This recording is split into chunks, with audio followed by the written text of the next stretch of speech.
Hi everyone, welcome to part 2 in our series on developing a self-care routine to speed your healing. In part 1, we went over what to include in your self-care regimen, namely spending time with God and hearing His revelation for your life, taking care of your physical body and your appearance, and living your purpose with joy. In part 2, today, we're going to go over what to take out of your routine that might be slowing your healing. Namely, doing compulsions, letting false beliefs run the show, and falling back into fix-it mode. So let's start with stopping doing compulsions. The biggies I see are people going online and researching all their symptoms, trying to figure them out and fix them. Or going online to social media and comparing themselves to better past versions of themselves or to others. Part and parcel to those behaviors are avoiding things that they used to enjoy because they're afraid that it's going to ramp up their anxiety, pain, or other symptoms. By engaging in any one of these compulsions, what you're doing is sending your brain a message of danger that, oh my gosh, something really is wrong with me and I've got to figure it out. And oh yes, I'm too fragile to go out there and do those things I used to like to do because I'm sick. Wrong message, because what you're doing is reinforcing pain and dysfunction pathways in your body every time you do that. So stop it. Now, the question is, some of you are sitting there thinking, Tula, I know these things I shouldn't be doing, but I don't know how to stop because the advice I've gotten is to take every thought captive and I can't do it. Well, guess what? None of us can do it. We have over 50,000 thoughts a day. Some we're not even conscious of. They're so quick, right? It'd be like tearing open a feather pillow and trying to gather all the feathers. Impossible. But what we can do is work at unearthing the false beliefs which are driving those repetitive thoughts so we can bring them in the light of day, see that they're not true, and poof, eventually, slowly, these obsessive thoughts leave us.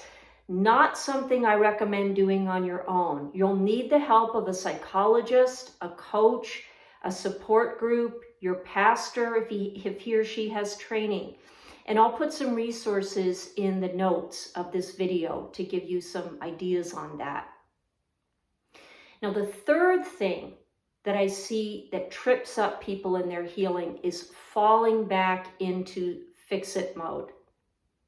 Because, for example, I work with two people who've done the exact same self-care routine, but one of them is lightning fast recovering and the other one isn't. So why I bring this up is it's not just what you do that matters, but how you do it. Intention matters, because the one person is doing everything from a place of love, joy, peace. So if something comes up to disrupt her self-care routine during the day, she just flows with it. She almost views it like it's a divine appointment from God to stop and maybe present a new opportunity that she hadn't thought of if she just marched forward with that self-care routine. Whereas the other person I've been talking to had this kind of thought about the self-care routine. All right, I'm going to do those 3 things Tula told me to do, and I'm going to do them every day, and then I'll be good enough to get better. No, self-care routine is supposed to be like safety rails, like guidelines to help you love yourself and live your purpose. It is not a straitjacket of, I have to be 100% perfect to heal. No one's going to be 100% perfect, only God. So give yourself love and compassion, because you're going to fall into fix-it mode. It's very seductive. Just give yourself grace when you do. Return back to self-compassion, self-love, God's love, and carry on with your healing. So to recap, in part 1, we learned self-care routine, spend time with God, hear his revelation for your life, care for yourself, your appearance, your body, live your purpose with joy. What to take out of your routine. Stop doing compulsions, obsessive researching, negatively comparing yourself to others, avoiding living life. Go out and live life and do the things you want to do. 2, work on those false beliefs. Get help to unearth what is it that's driving my fear. Often it is, I don't think I'll ever get better. I'll always feel like this. And underneath that is usually an even sneakier one, like, something's fundamentally wrong with me. I know it. Everybody else can do it, but I can't. Get help. Those are false beliefs, and you will shed them faster than you could even imagine. Number 3, when you fall into fix-it mode, give yourself love and grace and return to the flow of the divine, because God can only work when you are a relaxed vessel. All right, great to see you all. See you next time. Lots of love.